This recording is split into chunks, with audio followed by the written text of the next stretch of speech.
It could be book 11. Hey there, welcome to Indie Reads Aloud. We are back doing another fun episode. I love this guy so much. It's super easy to love him. First of all, his name's Mark Love, which means I never forget his name. And secondly, he writes some of the best fiction on the planet. Arguably top three in Michigan. 100%. Welcome back, Mark. Thanks for being here. Well, thank you, Diana. It's always a pleasure to join you. And I top three, I got to find out who the other two are and bump them off. So, yeah. Or at least make them write less. Yeah. Well, figure out some, maybe we'll have to collaborate or something, team Yeah, up, that would work something too. like that. That That could would be be fun. fun, actually. Would you? I'll tell you who the names are later, and then maybe. Okay. We'll have to see about that. So, Yeah. So this is your 10th book. You're going to be reading today from Part-Time Criminal, and this is a new standalone novella. This is it's an astounding book. I mean, I'm what? always pleased to read your work, but this one was super fun because it's shorter than your other pieces and it's got the same level of intensity and mystery and um what's the word I'm looking for? I couldn't figure it outedness. Is that a word? Okay. Yeah.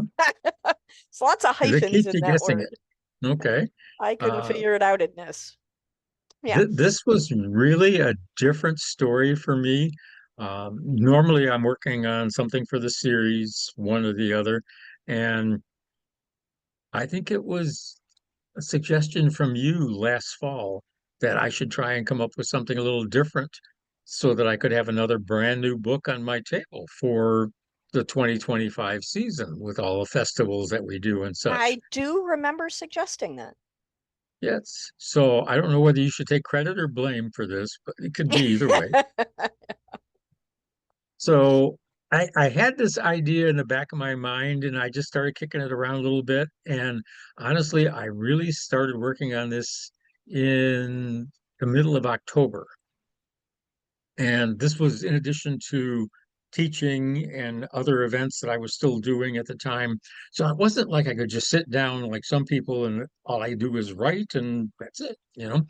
But I kept working on this and I pushed some of the other projects that I've had to the side. And I was delighted to say I got it done on New Year's Day. I got the first draft done. And Yeah. I sat back and looked at it and I went, did you really do this? Because normally it's a longer time period for me to Yeah. work on a book. It And was I it thought, was okay, just well, 5 or 6 months that you took writing this book. yeah. And, Yeah. and so I reached out to a couple of good friends that love to be my beta readers and give me some honest feedback about this story. And I got information from them back in just 2 weeks' time. I cleaned it up, turned it around, and I sent it to my favorite editor, sent it to you. And then I was like, okay, it's a short one, so it should only take you like an hour and a half to do it. Not quite, but Not quite, but it was the shortest project because your work is so tight and it's so great.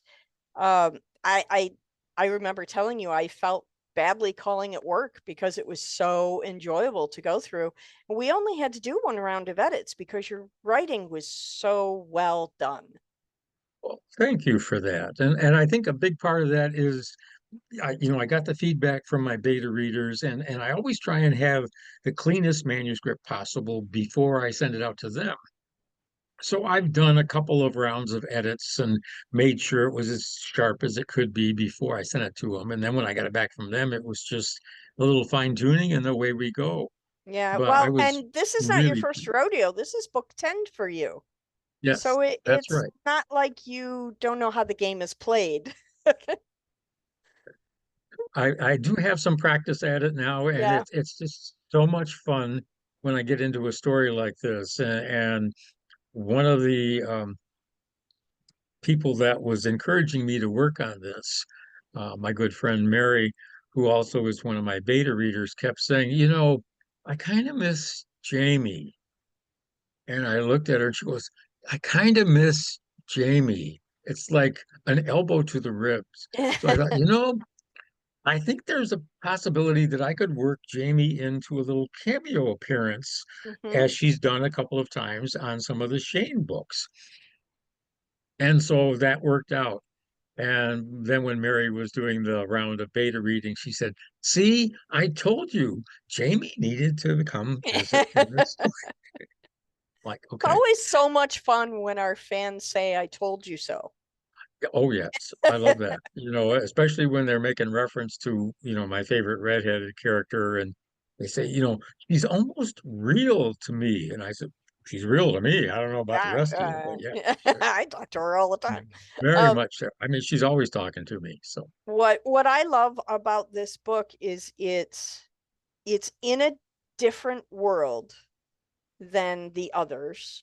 It comes from a different perspective. It's a little bit shorter, but I still get the same level of satisfaction in reading it. I didn't see the ending coming when it happened. There were some twisty turny things that you did throughout the story that I could not predict. And anytime that happens when you're in my industry, anytime that happens, that's a couple of gold stars on the report card. So I'm thrilled that you were able to condense a story that's this rich in character and mystery into something short that people can take to the beach and read this summer.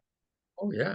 And it worked out well from my perspective that way because I was able to do a little twist. And it's not like one of the police procedural stories like the Jefferson Shane series, and it's not like one of the Jamie books.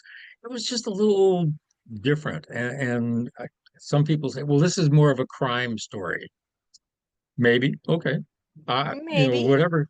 Whatever category you want to put it in is fine with me. Right. As long as, you pick it up and you like the copy, I'm all for it. Yes. Um, As long as you keep reading, put it in whatever that's right. genre you like. Yes. You can, whatever territory you want to put it in is fine with me, as long as it makes you pick it up and check it out. So Absolutely. Yeah, and I love what we did with the cover on this. The first time I saw the book in person, it was sitting on a coffee table, and I remember we were talking, and I had to pick it up to make sure that it was all one piece because can you hold that up again? sure. It's got an ID card on it, and I was so pleased with the way it came out because I actually reached over to try to pick up the ID card off of the book. So if it and I was the one who designed that cover. So if it could fool me, it could definitely, that's it was a I'm really happy with the way the cover came out. I'm so glad you I'm approved it because I Oh was yeah, worried it that maybe works you out weren't very going well. to. And I've actually had a couple people at events that have been doing this, like they're trying to swipe the card. And one Hmm. person said, "Is this the title, Rand, Worth, and Shakeley?" I said, "No, you have to. Part-time criminal is the story." I Yeah. said, "Ooh, a part-time criminal." I said, "Yeah, you know." And so then we got into the story, and we kind of had a few laughs and whatnot. So It's super fun. Well, I'm excited for you to share this with our listeners. This is okay, such a great story, and I don't know what scenes you're going to read. So for me, whenever you come on the program, it's always fun because I don't know what you're going to read. So it's like me hearing it for the first time again. well, I'd like to keep you guessing, and And and you do that very well. I can't surprise you too much with this one, but I have taken some scenes and kind of trimmed them a little bit from the book just so they can fit in a shorter time frame. But you still get the idea. You still get the basics here. All So, right. When you're ready, please take the microphone and read aloud. all right. We're going to start with chapter one from Part-Time Criminal here. Some people are born criminals. Others are driven to it, said the raspy narrator.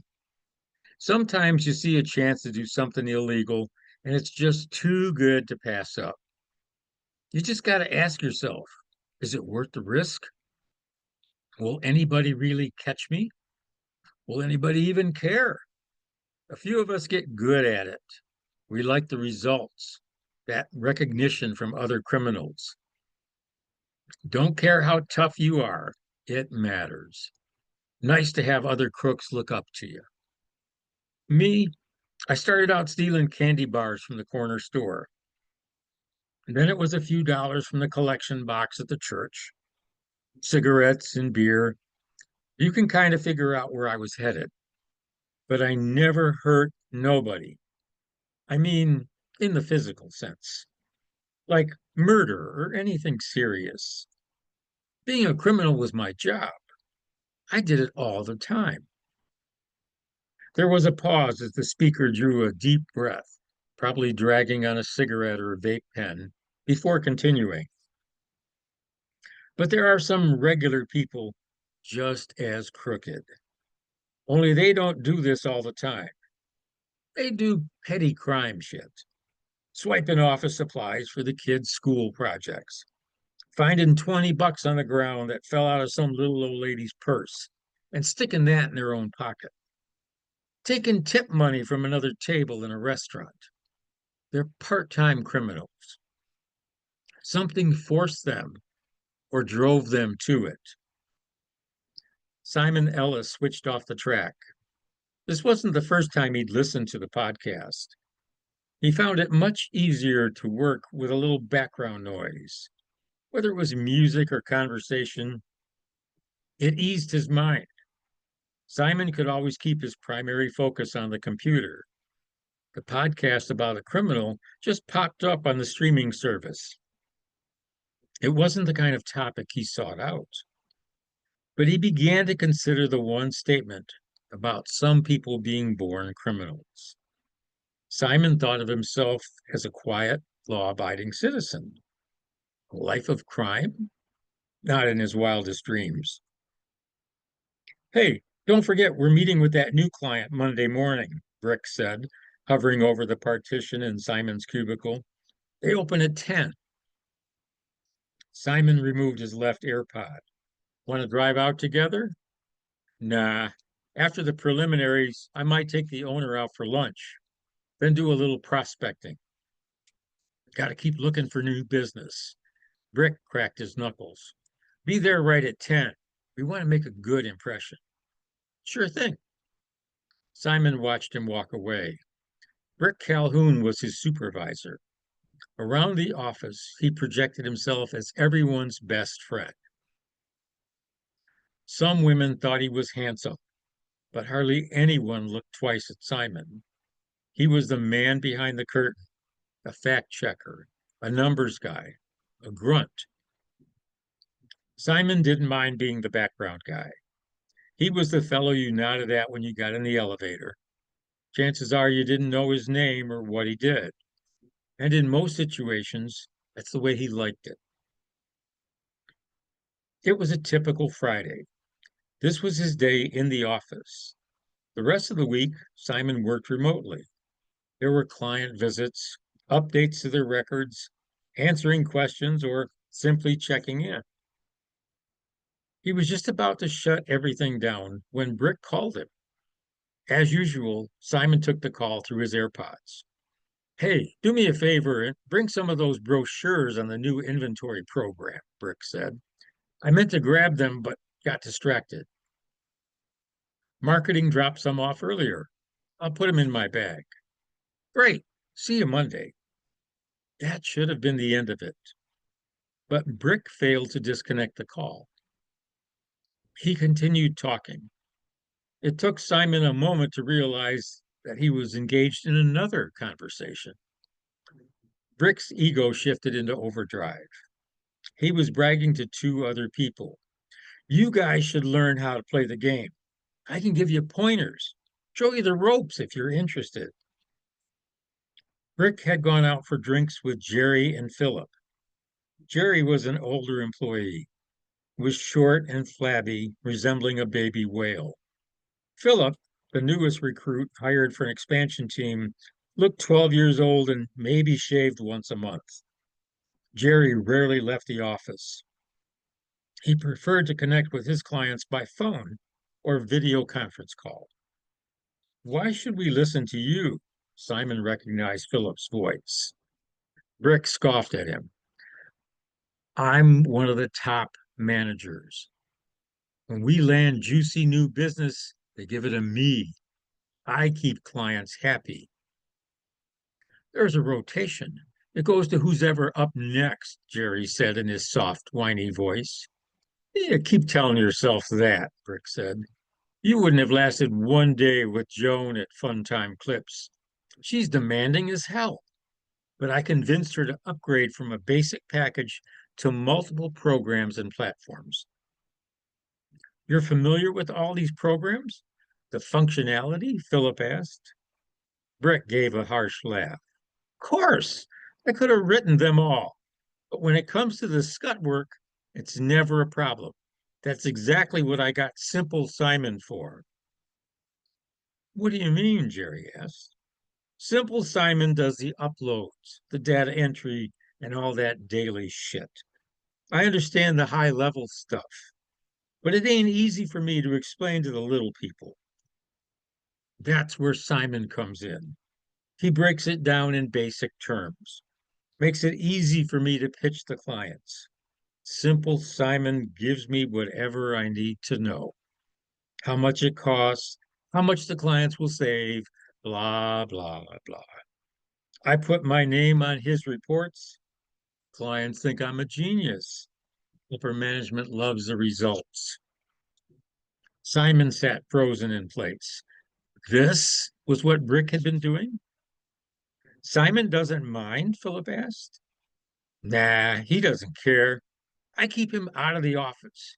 He goes from one site to the next, punching in numbers. He's in his own little world. Jerry piped in. You take care of him. Bonuses, credit for the work. That brought another bark of laughter from Brick. He likes it. Gets to visit the clients, feels important, explaining things to customers, employees, stays away from all the politics. Simple Simon prefers it this way. Once a week, I take him to lunch. You're a real prince, Jerry said sarcastically. The rest of the conversation was obliterated by music and barroom noise. Simon tapped the earpod, severing the connection. All this time, Simon had been diligently doing his job. He believed management considered him a valuable employee. Now he doubted they even knew he existed. Suddenly, a line from the podcast danced through his mind. Some people are born criminals, others are driven to it. Acid boiled in his stomach. Simon was normally a calm guy. He wasn't prone to violence. Brick was playing him for a fool. How long had this been going on? Simon could lash out at him. Although Brick was a bit taller and more muscular, Simon might still be able to give him a beating under the right circumstances. But there was a different way to seek revenge, a better way. All the man harped about was money, the almighty dollar, money and prestige. Brick was all about material things and the glitter that accompanied them. Simon pushed back from his desk. He needed to be strategic. Brick was going to pay in more ways than one. This next scene takes place a little further into the story, and things are progressing. Simon always shopped on Saturday night. The stores weren't crowded. It was easier for him to make his selections without struggling through a mob of people. He skipped the produce section and headed for the dry goods. Simon started to fill his cart with cans of soup, boxes of crackers, mac and cheese, and frosted cereals. Near the end of the aisle, he was looking at various flavors of potato chips when someone thumped into his cart. He glanced up and discovered a pretty woman with shoulder-length brown hair, smiling apologetically. I'm terribly sorry. Every cart I pick always has square wheels and a mind of its own. Her voice was deep and throaty, as if she was holding back a laugh. Not a problem. I doubt you did my groceries any harm. She gazed down at the contents of his cart and slowly shook her head. A nuclear explosion couldn't damage your choices. That stuff will kill you in a slow, painful way. I'm not much of a cook. You just need someone to show you healthier options. I'm willing to offer my services free of charge. Simon rarely encountered someone flirting with him. He hesitated and let his eyes flick down from her face. She was a bit shorter than he was. Her smile was contagious. Simon noticed how it reached her eyes, causing them to sparkle. I'll give it some thought. She wiggled her fingers at him. It's a limited time offer. She pulled her cart back and continued down the aisle. Simon turned the corner. Each time he entered an aisle, she would approach from the opposite direction. As they reached the back of the store, Simon picked up several containers of frozen dinners. He turned back to his cart and hesitated. She was standing there, caught in the act. What are you doing? I couldn't resist, she said sheepishly. In her hands were the two cartons of cookies he'd grabbed a minute ago. He noticed the large package of dried pineapple was now in his cart. Looking closely, he discovered several items he'd selected had been replaced. You're like the nutrition police of grocery shopping, he said with a grin. Do you work for the FDA or the AMA? Those other things are so bad for you. She took the containers from his hand and returned to the freezer. She glided away from the frozen dinners, selected a package of boneless, skinless chicken breast, and dropped that in his cart. Simon was shaking his head. I don't know how to cook. Your wife will thank me, she said. I'm not married. Her cheeks flushed red for an instant. I'll teach you how to cook. It's part of the deal. You watch. You're going to feel so much better within a week. If I'm wrong, I'll come back and buy all that junk food for you. Dumbfounded, Simon watched her take the few healthy items from his cart and load them into hers. Then she wiggled her fingers at him again, leaving his cart behind, and headed for the cashier. Uncertain where this might lead, he followed her out of the store. She lived in a small bungalow on a tree-lined street. There were lights on in most of the other homes. The yards were well maintained. She pulled into the driveway. He parked in the street just in case he needed to make a quick getaway. Simon had no idea what she had in mind. Inside, he followed her up 2 steps into a brightly lit kitchen. She moved quickly to a panel next to a cupboard and deactivated the alarm. A moment later, old Motown classics began playing from speakers up near the ceiling.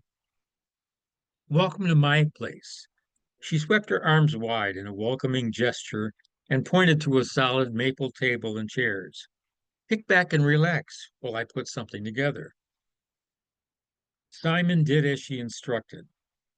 She turned and stood before him, hands on slim hips. Any food allergies I should be aware of? Accidentally poisoning you would not put you on the road to healthier living.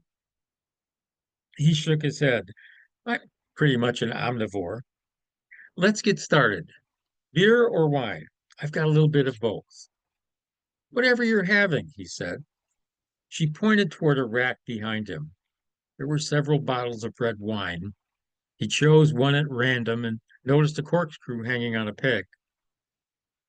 She was busy rinsing items in the sink, lining them up on a cutting board. He poured each of them a glass of wine and brought one to her. Cheers, he said.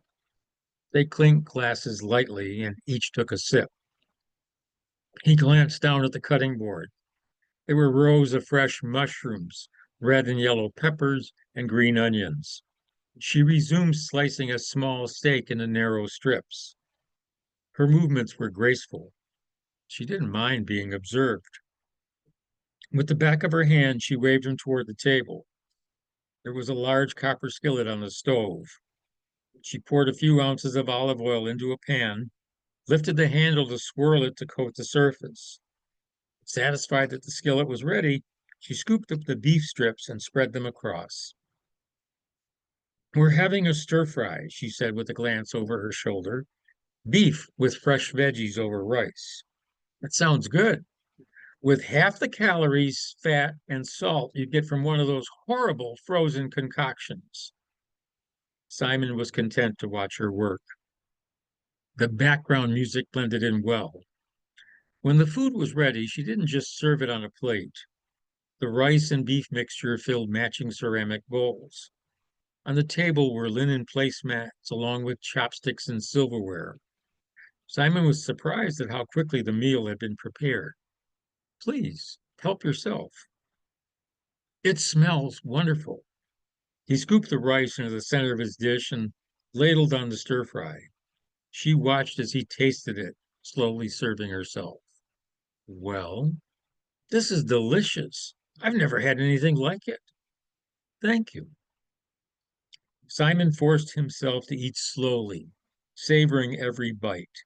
He paused to sip some wine and toasted her. She smiled as they clinked glasses. I do have one question, if you don't mind. Not at all. I enjoy quiet conversation with my dinner. Your question? Simon gently set his fork down and looked straight at her. Who are you? I'm Nebula. With an expert touch, she used her chopsticks to lift a slice of beef. Nebula? I've never heard that as a name before. She gave a little shrug. My father wanted me to have an unusual name. He felt it should be something distinctive. The fact that he loved science fiction stories may have had something to do with it. He was a stargazer. And what should I call you, my dinner companion? Simon. Do you do this kind of thing often? Bring a total stranger home and cook them fabulous meals? That earned him a laugh. You're not a total stranger. I've seen you in the store for about 3 weeks now. Are you a stalker? He realized her laughter was infectious and barely got the question out. Because if you are, I'm flattered. I'm a teacher, high school history and some political science. I usually shop on Saturday evening, right after my yoga class.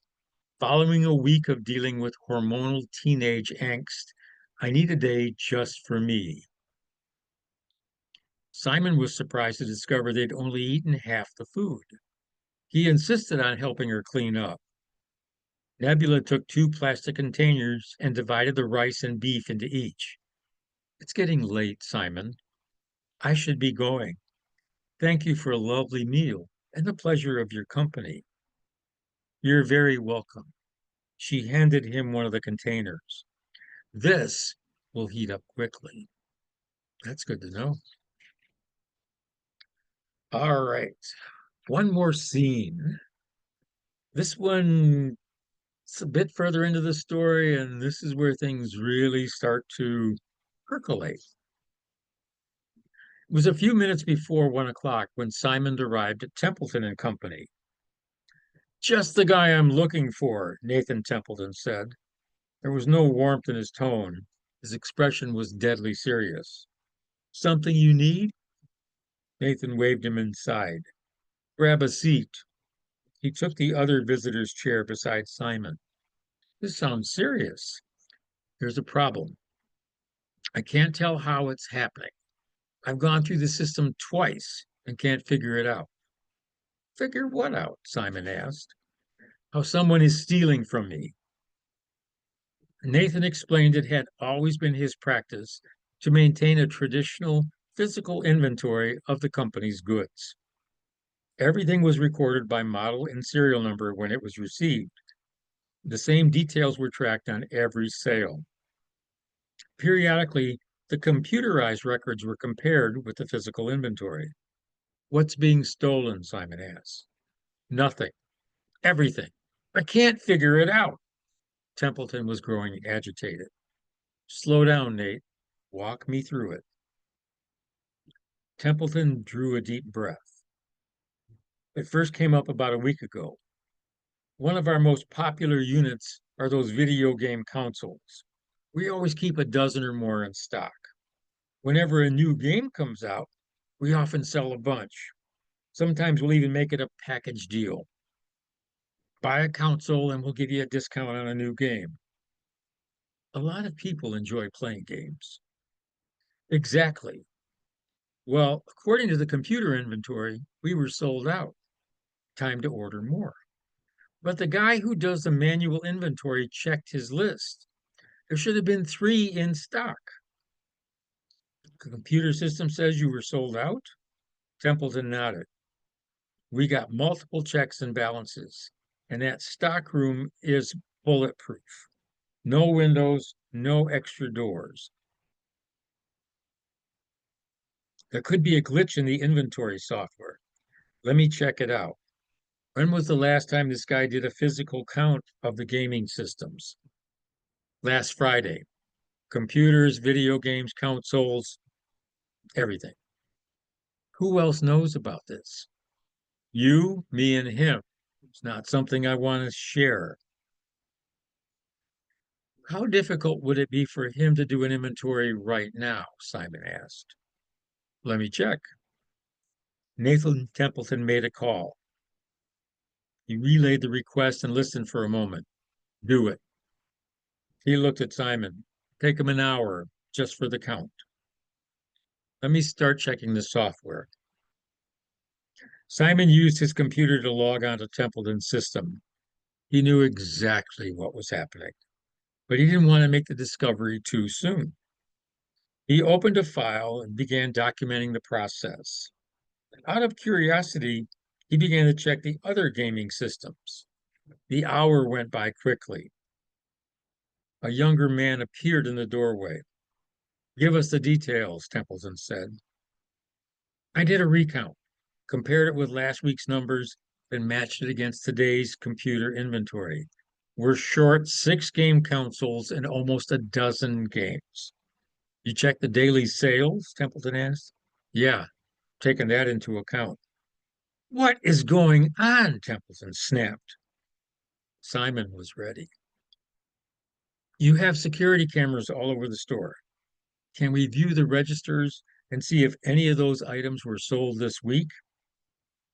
Nathan Templeton may have been in his 60s, but he was comfortable when it came to working on a computer. He spun his chair around and accessed the monitors for the security system. They saw a woman with a young teenage boy purchasing a gaming console. Security footage shows 4:45 Monday afternoon. That's a $500 console and 3 games. Two of those are $40 each, Templeton said. Simon hunched over his laptop. I'm scanning the sales rosters for Monday. Nothing is listed in that time frame for those goods. How is that possible? Templeton asked. Beats me, Simon said. Let me start digging. Templeton sent the young man back to work. He studied Simon for a moment, debating his next move. Thoughts? A guess. Somehow, someone figured out how to manipulate your cash register system and inventory records. If you didn't keep the physical inventory, you may have never noticed this. How is that even possible? I don't know, Simon said, but I sure want to find out. Anyone you have an issue with? Templeton glared at Simon. I got an idea. He jabbed an index finger at the security monitor. It was still focused on the showroom. A group of department managers were standing in a loose circle. In the center was Brick, your buddy. Simon quickly gave his head a negative shake. We are not buddies. We work together. He's the account manager, and Simon stopped talking and looked directly at the store owner. Wait, you think Brick had something to do with this? He's a glad handler. Always wants to sell me some new and improved programs that I don't want or need. He doesn't listen, won't take no for an answer. He's everyone's good buddy. That's what he does. It's sales, Simon said weakly. Not like this guy. My people know better than to press customers. We don't use hard sell techniques here. That guy, he's always pushing it. You really think brick? Don't know, Templeton said. But you asked if I had an issue with anybody. Been doing business with most of my suppliers and vendors for years. Never a problem. Nathan waved his forefinger at the security monitor. Rick was leading several people toward the exit. This guy, he's slimy. Never liked him. Simon considered it. I guess anything's possible. Maybe Brick found a way. What's your next move? Templeton asked. Go over his head, talk to the department boss.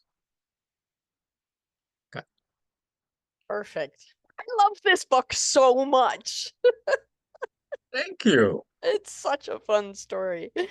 I just I love your work and I can't say enough good things about it, but this book is so much fun because it was so quick.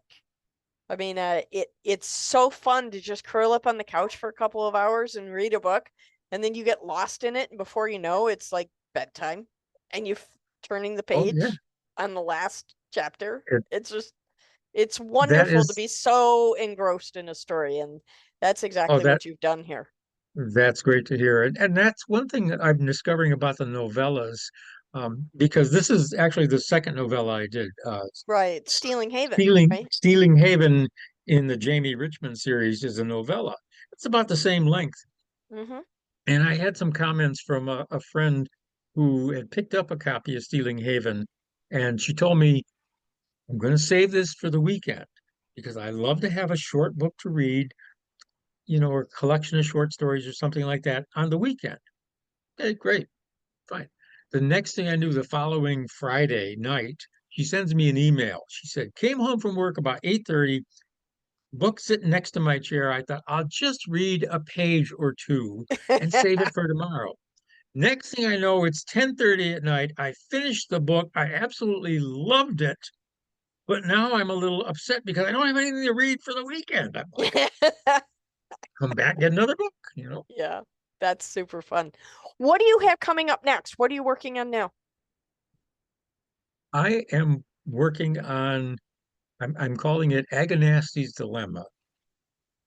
And this is, for lack of a better term, I'm going to call it a crime novel. It's mystery, but there's a bit more crime to it. Leo Agonasty is a character that was introduced in the second Jefferson Shane novel. And Leo, at the time that he's interacting with Shane, is a retired mobster. I got so many compliments about Leo, and he appears in the third book as well, that I decided it was time to give Leo his own book.